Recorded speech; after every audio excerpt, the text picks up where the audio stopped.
Vamos a seguir compartiendo el tema que comenzamos anoche, que es la doctrina del Espíritu Santo, ¿sí? A ver, técnicamente esta doctrina, ¿saben lo que significa la palabra doctrina? ¿Quién sabe? Enseñanza, lo dijimos anoche, ¿cierto? Bien, doctrina. Entonces, la doctrina del Espíritu Santo, entonces la palabra doctrina es enseñanza. Técnicamente, o sea, en un manual de teología, se va a llamar neumatología. Es lo mismo. Neumatología viene de dos palabras griegas. Neuma es espíritu o aliento, como lo veíamos anoche. ¿Se acuerdan que algunos textos hablan de aliento? El aliento, el hálito, ¿sí? Bueno, esa palabra neuma es espíritu y logía es estudio. Entonces, técnicamente, neumatología es el estudio acerca del Espíritu, en este caso el Espíritu Santo, ¿sí? Entonces, la doctrina del Espíritu Santo técnicamente se llama neumatología. Si hay algunas preguntas las vamos a hacer luego, ¿sí? Algunas cosas que no vimos anoche, por ejemplo, los nombres o algunos nombres que se le dan al Espíritu Santo. Bueno, obviamente que se le llama así Espíritu. Usted puede ir tomando notas si no tiene materialcito. Primera de Corintios capítulo 2:10. Primera de Corintios 2:10. Ahí quien me lo va buscando. Mientras anoto otro más. Espíritu eterno. Espíritu eterno. Son los nombres que se le van dando al Espíritu Santo. Por ejemplo, en Lucas 11:13. Lucas 11:13. Alguien que lo vaya buscando, por favor. Perdón, ese es Hebreos 9:14. Me equivoqué yo acá de texto, lo crucé. Hebreos 9:14. Hebreos 9:14. Espíritu Santo, por supuesto. Este sí es de Lucas. Lucas 11:13. Alguien que lo vaya buscando. También se lo llama, no los vamos a poner todos, ¿no? Pero Espíritu del Dios vivo.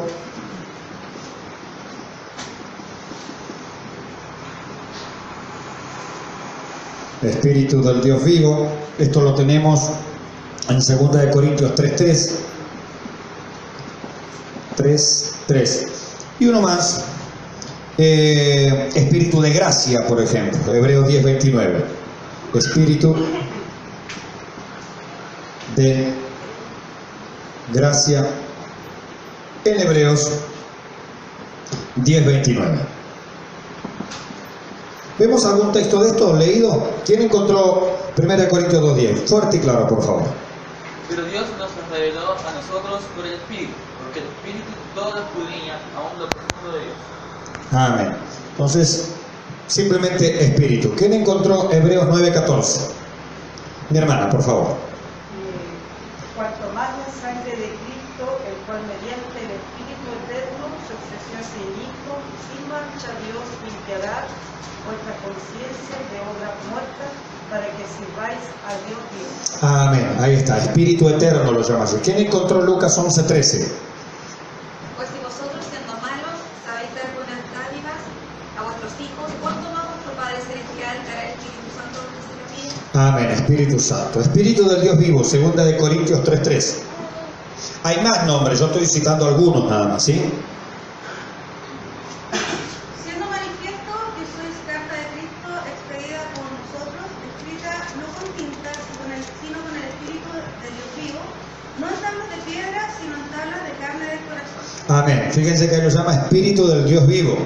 Bien. Y por último, Espíritu de gracia. Insisto, hay más nombres, pero esto simplemente tomé algunos nada más. Hebreos 10:29. Espíritu de gracia.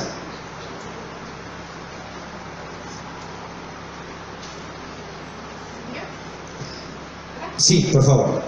¿Cuánto mayor castigo pensáis que merecerá el que pisoteare el Hijo de Dios y tuviere con inmunda la sangre del pacto en la cual fue santificado le hiciere afrenta al Espíritu de gracia. Amén, ahí está. Bien, para los que tienen el material, no estoy siguiendo el material en este momento, ¿sí? Veo que algún hermano lo está buscando, ¿dónde está leyendo? No. Traje otros apuntes para complementar nada más, ¿sí? Por eso decía que lo puede ir anotando allí. Si no, después se lo pide algún hermano que ya lo anotó, ¿sí? Luego sigo con el material que estábamos anoche. Simplemente algunos apuntes que el material que compartíamos anoche no lo tenía. ¿Puedo borrar? Sí. ¿Sí? ¿Estamos? ¿Más o menos copiaron? No, todavía no. Bien, esperamos un momentito. Bien. Anoche vimos, por ejemplo, el Espíritu Santo en cuanto a la creación y vimos algunos textos que el Espíritu Santo la Biblia lo presenta como el creador también, no solo a Dios. En el principio creó Dios los cielos y la tierra. A ver, cuando la Biblia utiliza esa palabra, en el principio creó Dios, obviamente la Biblia, usted sabe que el Antiguo Testamento se escribió ¿en qué idioma? En hebreo, ¿sí? Entonces, el Antiguo Testamento, hay pequeñas porciones en arameo, pero en general el Antiguo Testamento se escribe en hebreo. Bueno, cuando la Biblia dice en el principio creó Dios, la palabra Dios en hebreo es Elohim. Elohim.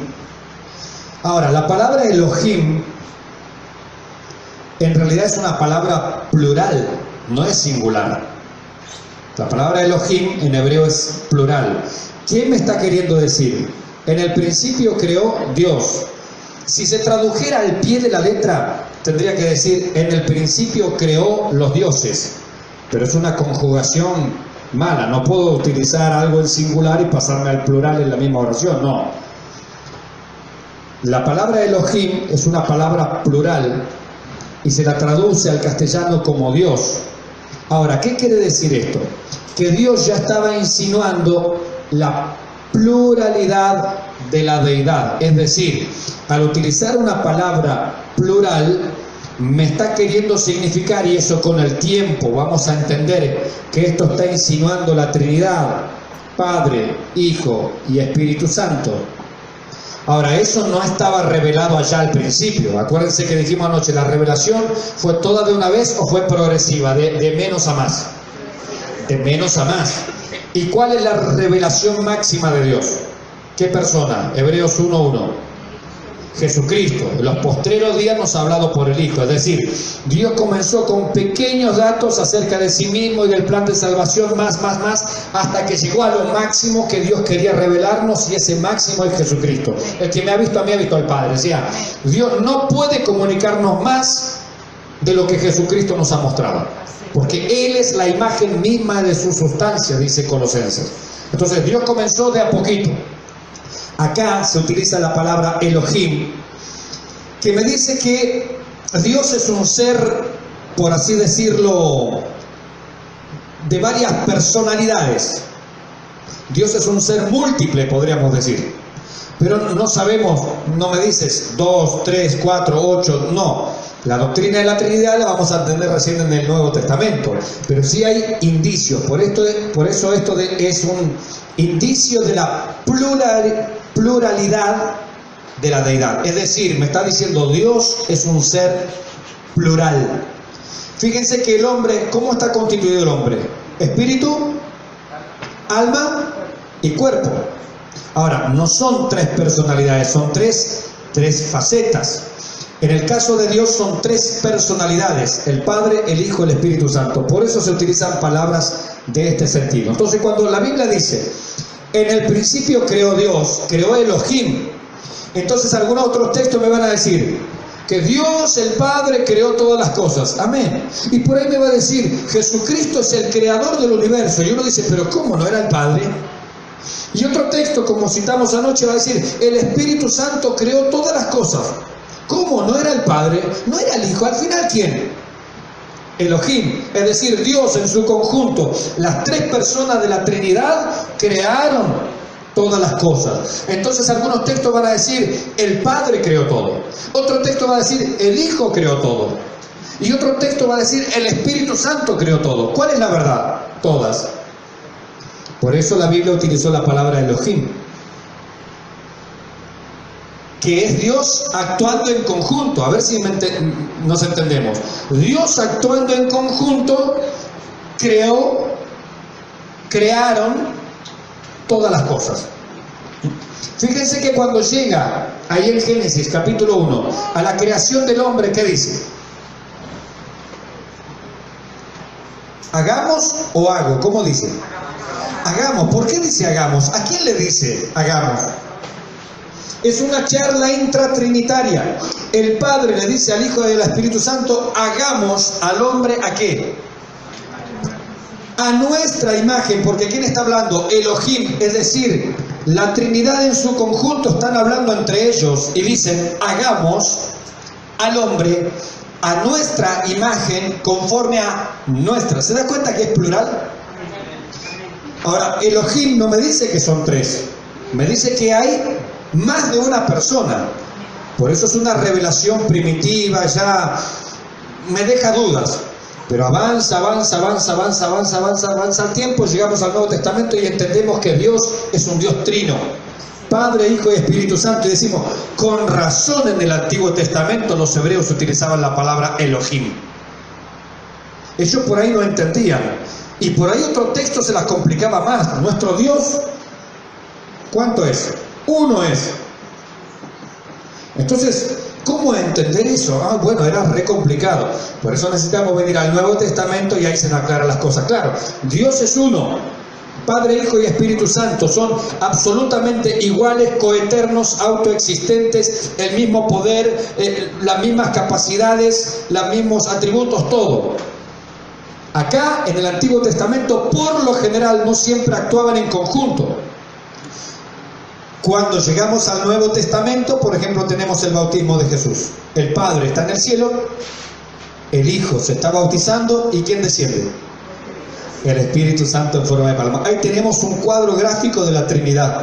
Por eso decimos, con razón el Espíritu Santo cuando mandó a escribir. ¿Quién escribió el libro del Génesis? Moisés. Cuando el Espíritu Santo mandó, le reveló, le dijo a Moisés que escribiera, la palabra utilizada fue Elohim, que es una palabra plural. ¿Por qué? Porque este Dios uno, que es uno en esencia, a la vez dentro de este Dios existen tres personalidades distintas: el Padre, el Hijo y el Espíritu Santo. ¿Se dan cuenta? Por eso, porque si no caemos en la cuenta, pero ¿cómo? No entiendo. Algunos pasajes dicen que Dios creó, y otros pasajes dicen que el Hijo creó, y otros pasajes, como leímos anoche, el Espíritu Santo creó. ¿En qué quedamos? ¿Quién creó al final? Elohim, Dios. Y Dios es Padre, Dios es Hijo y Dios es Espíritu Santo. Amén. Si hay preguntas, las hacemos. Bueno, eso tiene que ver con un concepto trinitario, ¿sí? Ahora sí puedo borrar. Bórrala, ya está. Listo, borramos, seguimos. Recuerden que si hay preguntas, las vamos haciendo. Bien. ¿Alguien tiene alguna pregunta de las de anoche o de las de hoy o acerca de la doctrina del Espíritu Santo? ¿Alguien trajo? ¿Alguien hizo los deberes? ¿No hay preguntas? Sí. Pregunta. Cuando uno ora, sí.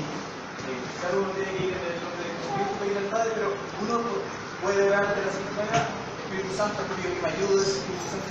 Buena pregunta. No hay ningún ejemplo, muy buena la pregunta. No hay ningún ejemplo de oración en toda la Biblia dirigida al Espíritu Santo. No sé de dónde sacaron los evangélicos orar al Espíritu Santo. ¿El Espíritu Santo es Dios, sí o no? Eso no está en duda. Estamos hablando de la doctrina del Espíritu Santo. Él es una persona porque tiene las tres cualidades de una personalidad, que son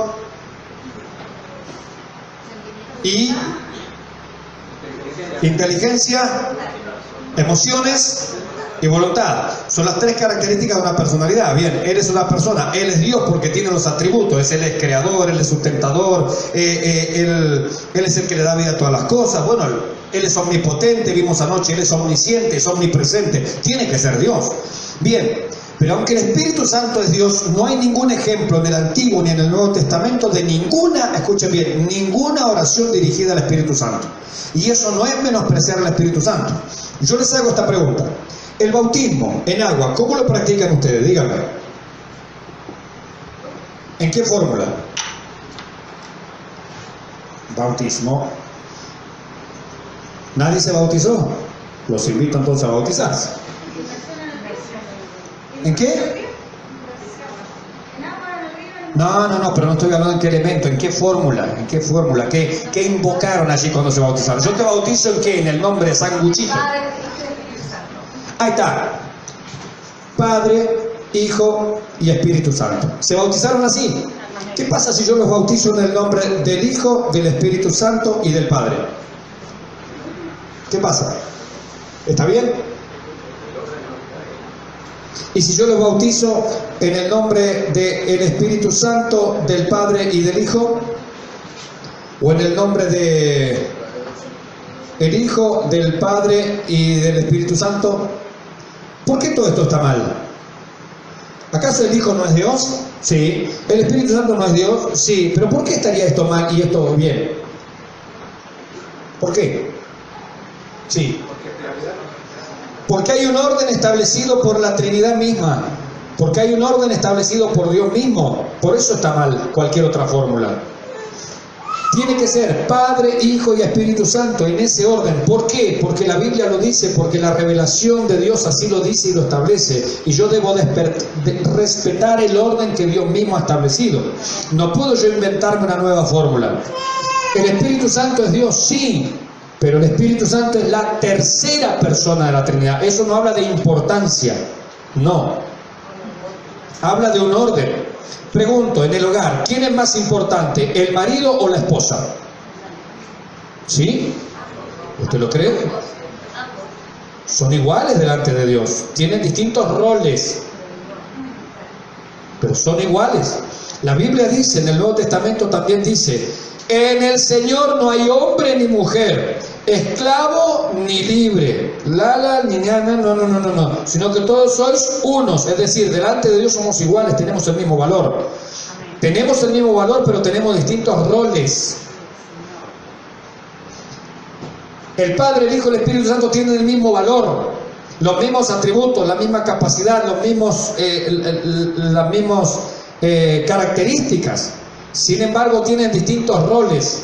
Por ejemplo, en cuanto a la salvación, el Padre es el diseñador de la salvación.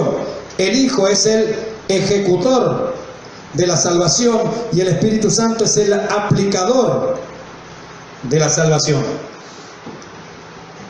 Porque de tal manera amó Dios, está hablando del Padre, al mundo, que ha dado ¿a quién? ¿Se da cuenta el rol? No es el Padre el que murió en la cruz, es el Hijo. Es el rol que asume cada uno. Ahora, ¿el Hijo es inferior al Padre? No. Pero ¿quién hizo que yo entendiera eso y que la salvación viniera a mí? ¿Quién hizo que la salvación se aplicara a mí? ¿Por eso el Espíritu Santo es menor que el Hijo? ¿Es menor que el Padre? Son iguales, pero tienen distintos roles. Entonces, ¿por qué bautizamos en el nombre del Padre, del Hijo y del Espíritu Santo? Porque así Dios mismo lo ha establecido, es el orden, es el rol que Él tiene. No hay ninguna oración, volviendo a la pregunta de mi hermano Gerardo, no hay ninguna oración dirigida al Espíritu Santo. El Señor dijo, vosotros pues oraréis así. ¿Cómo dijo? ¿A quién va dirigida la oración? Está claro, no va dirigida ni al Hijo ni al Espíritu Santo. Pero pastor, ¿el Espíritu Santo es Dios? Sí, eso no está en discusión, pero la Biblia enseña, la misma Trinidad ha establecido el orden. Entonces la oración, ¿a quién va dirigida? Al Padre. ¿Por la intercesión de quién? Del Hijo. ¿Y con la ayuda y asistencia de quién? Del Espíritu Santo. Así es la oración. Cualquier otra oración hecha de otra manera está equivocada en realidad. Dijimos anoche, el Espíritu Santo nos ayuda en nuestra debilidad. A veces oramos mal, ¿sí o no? Josué oró mal, ¿sí o no? Dijimos el ejemplo anoche, ¿verdad? ¿Se acuerdan? A veces oramos mal, pero bueno, ahí está el Espíritu Santo diciendo, bueno, Padre, todavía parece que no leyó el Padre Nuestro, así que es a ti que están dirigiendo, aunque me está hablando a mí. Oramos mal. Hay personas que oran mal. Y no es que alguno me va a discutir, pero el Señor contestó mis oraciones porque está la asistencia del Espíritu Santo. Porque Pablo admite que hemos de pedir como conviene, no lo sabemos. No sabemos ni orar, está diciendo la Biblia, ¿sí o no? ¿Y eso es ofensivo para nosotros? No, es la verdad. no sabemos ni orar, oramos mal, nos dirigimos mal, hacemos mal las cosas, invertimos el orden de la Trinidad en nuestras oraciones. Aún así, Dios en su gracia dice: Padre, perdónalo a este cabeza de cuesco Mauricio, aunque le amamos y aunque el Hijo dio su vida por él, pero bueno, está aprendiendo y nos tiene paciencia y es magnánimo y es longánimo, largo ánimo, ¿sí?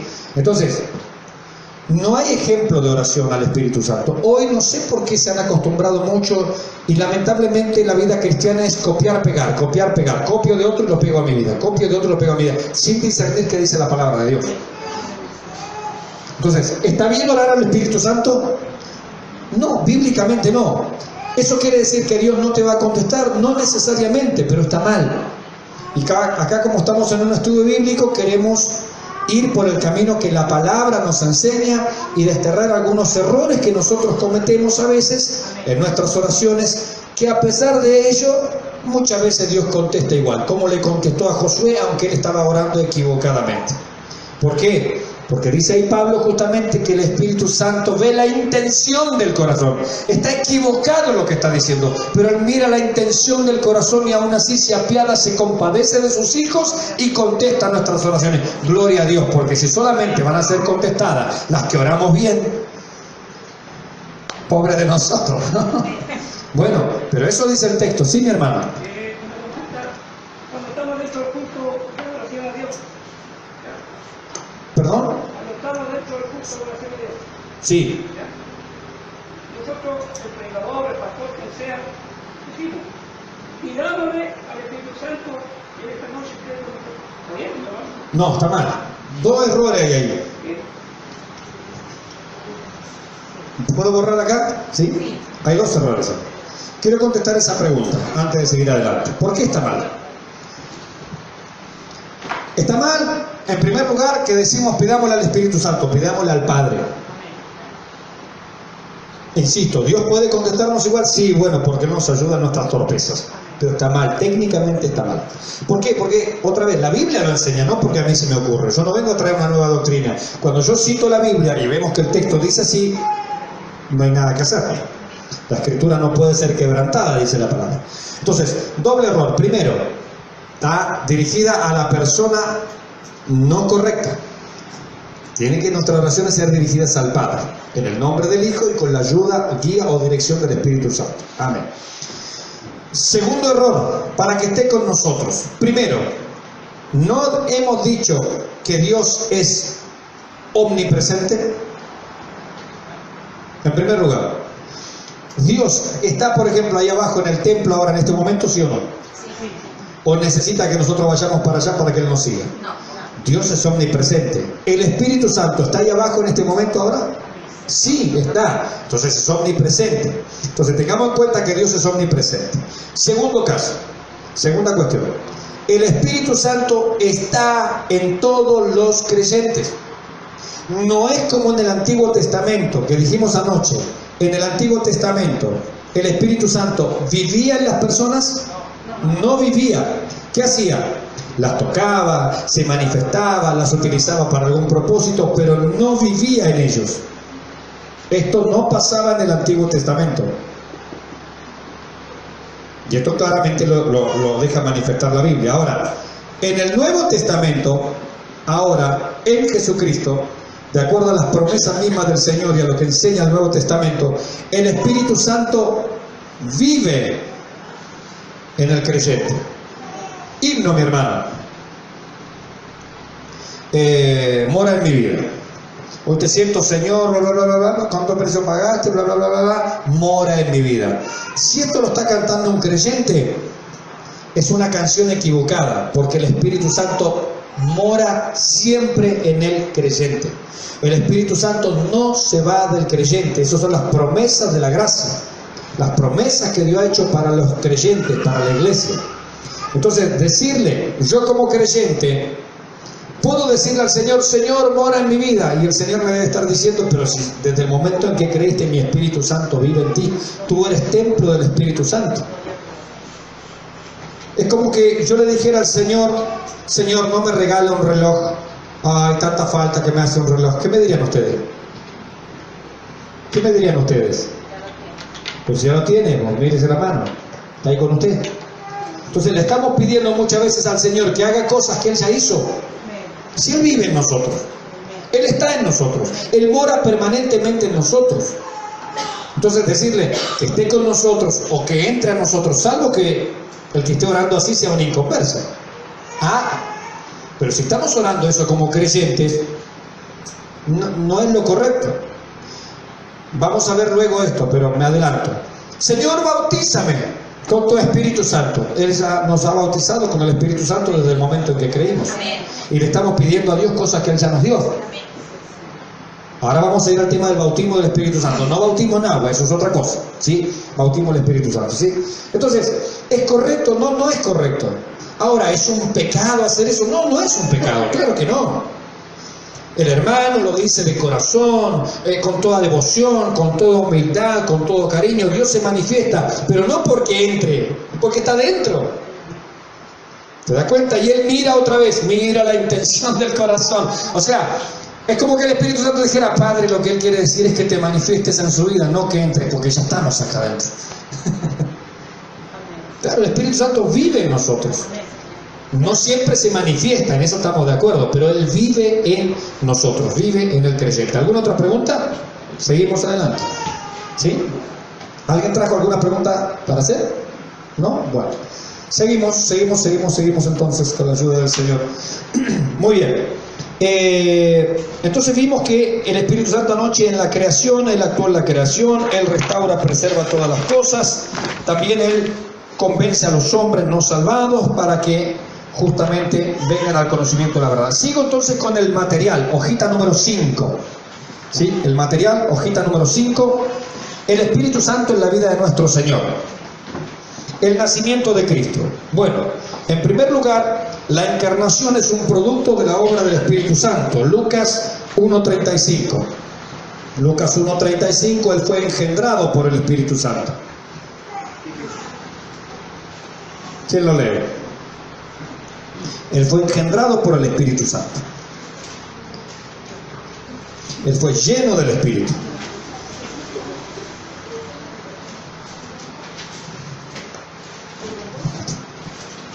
El siguiente día, otra vez estaba Juan y dos de sus discípulos.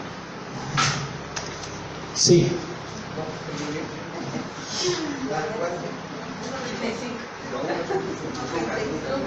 Lucas.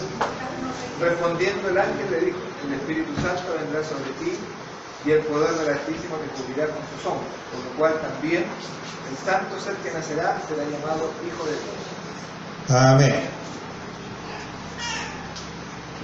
Estoy poniendo unos textos acá, lo vamos buscando. Lucas 4:1, Lucas 4:18.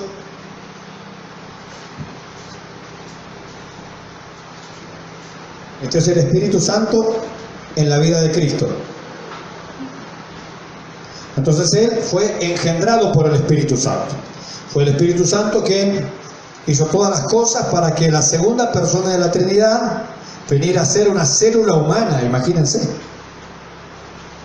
Lo unió allí en el vientre de María y dio origen a un ser humano y divino a la vez. Porque dentro de Jesucristo, ¿qué estaba? A ver, Jesucristo como ser humano, esto es cristología, Jesucristo como ser humano era 100% hombre, ¿sí o no? ¿O había algo de él que no era hombre? No, 100% hombre, es decir, tenía un cuerpo, tenía un alma y tenía un espíritu humano, al igual que usted, igual que yo, exactamente lo mismo. Pero a la vez, Él es Dios. Entonces Él es 100% hombre, porque tiene todas las características de un hombre, y a la vez es 100% Dios, porque es la segunda persona de la Trinidad en ese cuerpo. Es una persona única, no hay nadie así. Por eso es el unigénito del Padre, es decir, único en su género, unigénito, único en su género, no hay nadie que sea así. Nosotros tenemos esto nada más. Pero no somos Dios. Ahora, en nosotros vive el Espíritu Santo, ¿sí o no? Vive. Pero no somos el Espíritu Santo, ni somos Dios. ¿Está claro? Ahora, como en nosotros vive el Espíritu Santo, Pedro va a decir, somos participantes de la naturaleza divina. Qué palabra hermosa. Es decir, Dios nos ha compartido parte de su naturaleza. ¿Por qué? Porque ha puesto en nosotros su Santo Espíritu. Ahora, no es lo mismo a nosotros que Cristo. Acá se equivocan los ministerios apostólicos y proféticos. Dicen, somos dioses. No, no somos dioses. Somos participantes de la naturaleza divina porque Dios nos ha compartido algo de Él en nosotros. Pero no somos Él. Por eso esto de que Dios dice, sea la luz. ¿Y qué pasa? Fue la luz. ¿Podría no haber sido la luz? No. Dios dijo, sean creados los cielos y la tierra. ¿Y qué pasó? Fueron creados los cielos y la tierra. ¿Por qué? Porque Él es Dios. Él tiene el poder creador y tiene la omnipotencia. Yo puedo decir, sea ahora una Ferrari que me está esperando ahí afuera del templo para irme a Bahía Blanca. ¿Y qué pasa? Déjese hablar tontería, me dirían ustedes, y tendrían razón. ¿Por qué? Porque yo no soy Dios. No es verdad.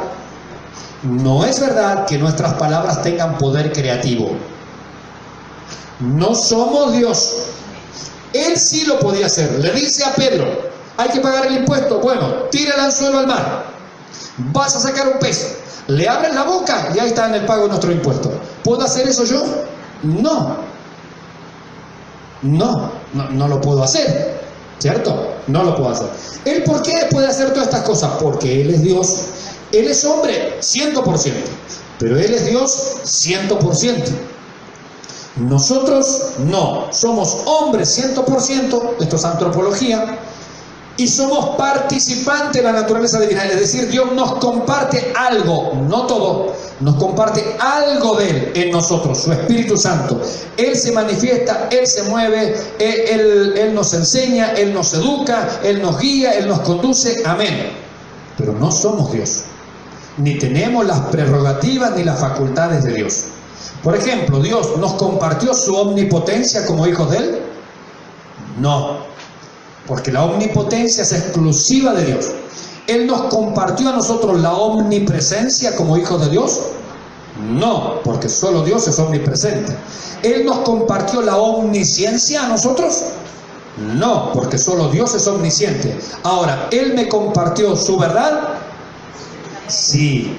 ¿Él me compartió su justicia?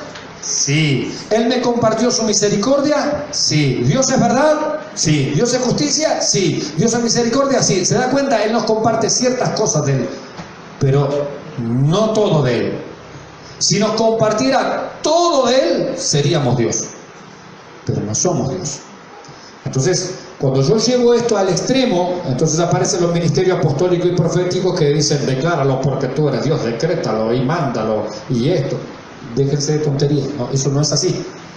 Eso es no entender justamente cómo funciona el hombre, cómo era Jesucristo, cuáles son los beneficios que ahora tenemos como creyentes. Sí, no hay que mezclarlos tanto. Bien, seguimos acá.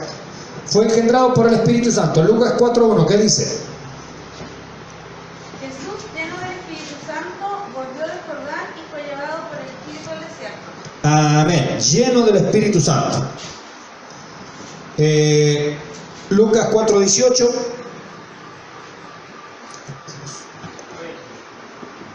El Espíritu del Señor está sobre mí, por cuanto me ha ungido para dar buenas nuevas a los pobres. Me ha enviado a sanar a los quebrantados de corazón, a pregonar libertad a los cautivos y vista a los ciegos, a poner en libertad a los oprimidos. Ajá. Amén. Ese 4:18 fue ungido. Al decir ungido, Él es el Mesías. ¿Qué significa la palabra Mesías? Ungido. Cristo. Es lo mismo. Cristo es en griego, Mesías es en hebreo, significan lo mismo, ungido. ¿Sí? Jesús es el ungido de Dios, es aquella persona que Dios ha ungido, ha comisionado, le ha capacitado para hacer una determinada obra. Fíjense que David, para ser rey, ¿qué tuvo que ser? Un ungido. Es decir, al ser ungido era capacitado. Dios lo capacitó para ser el rey. Y así a los reyes todos normalmente los ungían, a los sacerdotes también, ¿se acuerdan del Antiguo Testamento? Para ser sacerdotes los ungían primero, los ungían con aceite. Bueno, esto es lo que dice el salmista David en el Salmo 23. ¿Unges? ¿Qué quiere decir? Tú me capacitas para hacer la tarea a la cual tú me mandas. Nunca el Señor nos manda algo sin que primero nos capacite, mis hermanos. Nunca, nunca. Y hablando de Jesucristo, dice que el Padre, ningún ser humano, no otro sacerdote, no un rey, no, el Padre le ha ungido. Él fue ungido por el Espíritu Santo. Quiere decir, el Espíritu Santo lo capacitó para hacer todo lo que tenía que hacer. Eso es lo que está diciendo Lucas 4:18. Él fue ungido, fue el Mesías, el Cristo, el ungido, el capacitado por Dios para hacer esa tarea. Isaías 42:1 al 4. Él anduvo en el poder del Espíritu. Amén. Sí. He aquí mi siervo, yo le sostendré, mi escogido, en quien mi alma tiene contentamiento. He puesto sobre él mi espíritu, él traerá justicia a las naciones. No gritará ni alzará su voz, ni le hará oír en las calles. No quebrará la caña cascada, ni apagará el pábilo que humeare. Por medio de la verdad traeré justicia. No se cansará ni desmayará hasta que establezca en la tierra justicia, y las costas esperarán su ley. Las costas. Sí. Las costas. Amén. Las costas, es decir, los confines de la tierra, ¿no? Dice costas. Amén. Era otra versión, la versión según Gerardo. Bien. Fíjense cómo una palabrita cambia todo el significado, ¿vieron? Cambia todo el sentido de la frase. Bien, entonces él anduvo en el poder del Espíritu, es decir, que cuando él se movió, se manifestó, cuando él sanó al ciego, cuando él levantó al paralítico, ¿por qué lo hizo? Fue en el poder del Espíritu.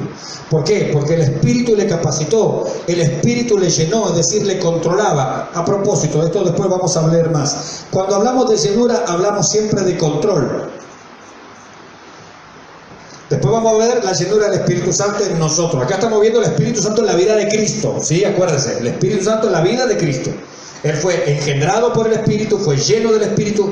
Esa palabra significa control. Entonces en la iglesia, cuando vamos a hablar de llenura del Espíritu, no, el hermano fue lleno del Espíritu, entonces es un hermano que está controlado. No es un hermano que se volvió loco, no es un hermano que se revuelque y tira toda la silla y deja el desparramo, no. Eso no es llenura del Espíritu. La llenura del Espíritu siempre es control del Espíritu Santo sobre la persona. Controla tus emociones, controla tus pensamientos, controla tu vocabulario, controla tu acción. ¿Lo vieron al Señor ahí revolcándose, haciendo algún escándalo en algún momento? No. Era una persona llena del Espíritu Santo, es decir, controlada por el Espíritu. ¿Y qué dice Pablo en 1 Corintios 14? Dios no es Dios de confusión, sino de ¿qué? De orden. Entonces una persona llena del Espíritu es una persona que está en orden, no en desorden. ¿Sí? Amén. Entonces no podemos alegar, uy, no, es que yo, bueno, hice tal cosa y dejé el desparramo en la iglesia, pero era el Espíritu. No, era el Espíritu suyo, no el Espíritu Santo.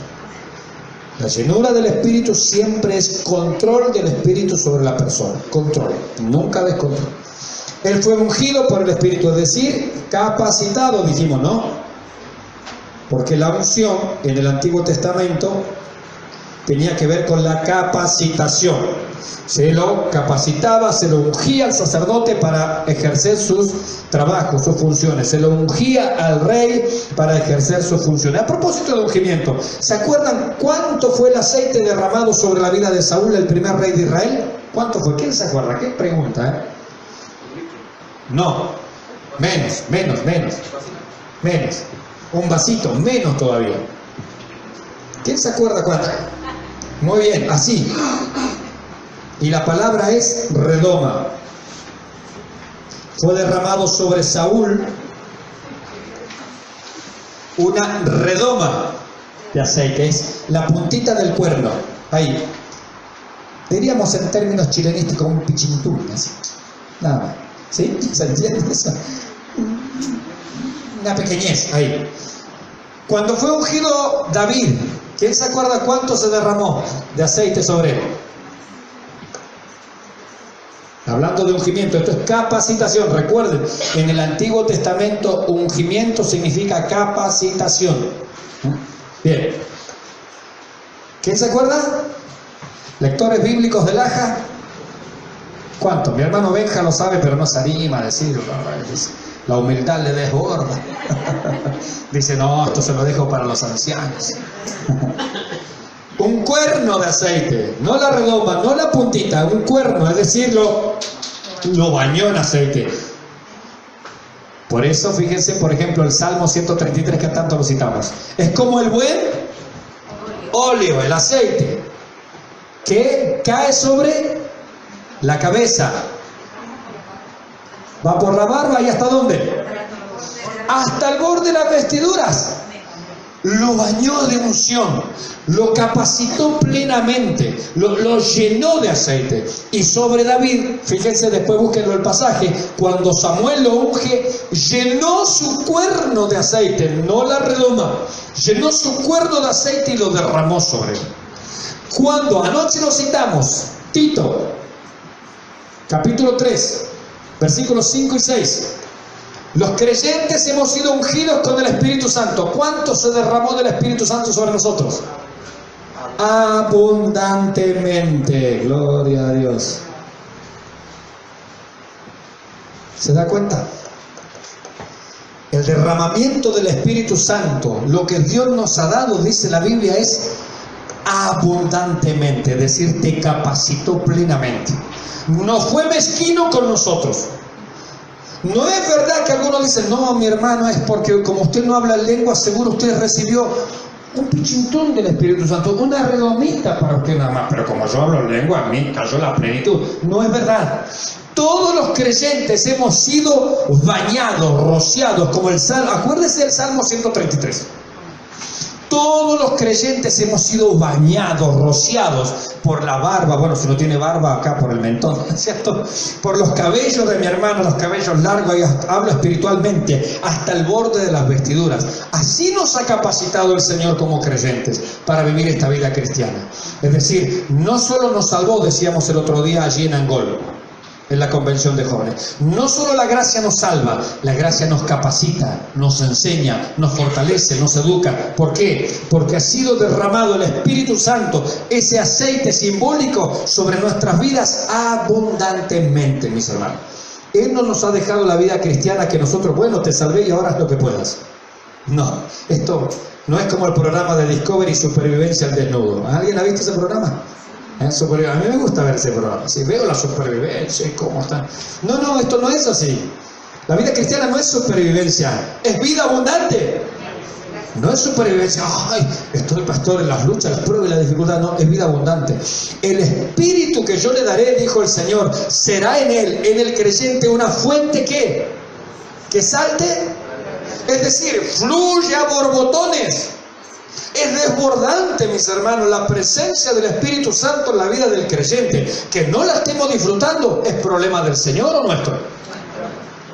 Tal vez le hemos puesto una llave de paso ahí. Pero eso es un problema nuestro. Nuestra falta de entrega, nuestro egoísmo, nuestra falta de oración, nuestra falta de palabra, nuestra falta de conocer las cosas. Bueno, 1000 situaciones. Pero la Biblia dice que Él lo derramó abundantemente sobre nosotros, y que eso va a ser una fuente que salte para vida eterna. Tiene que ser desbordante la presencia del Espíritu Santo, y no tiene nada que ver con la lengua, mis hermanos. Yo no estoy hablando acá ni en chino, ni en japonés, ni en coreano, pero nos estamos gozando en la palabra del Señor. Amén.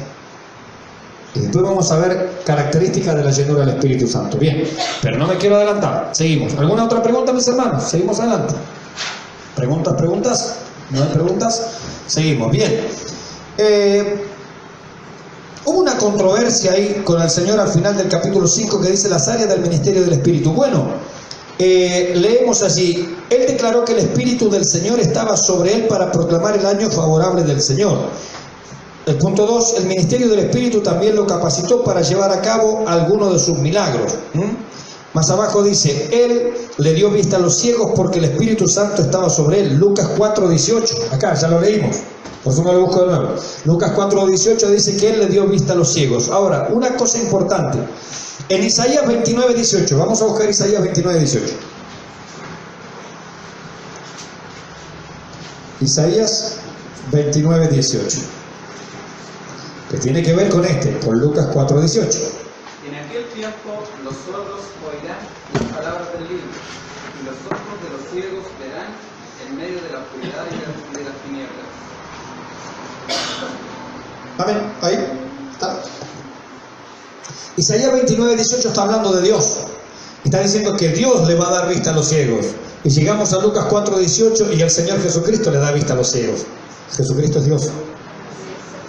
No hay ningún milagro en el Antiguo Testamento de tantos milagros que hay. ¿Hay milagros en el Antiguo Testamento, sí o no? Hay muchos milagros, pero hay periodos de milagros.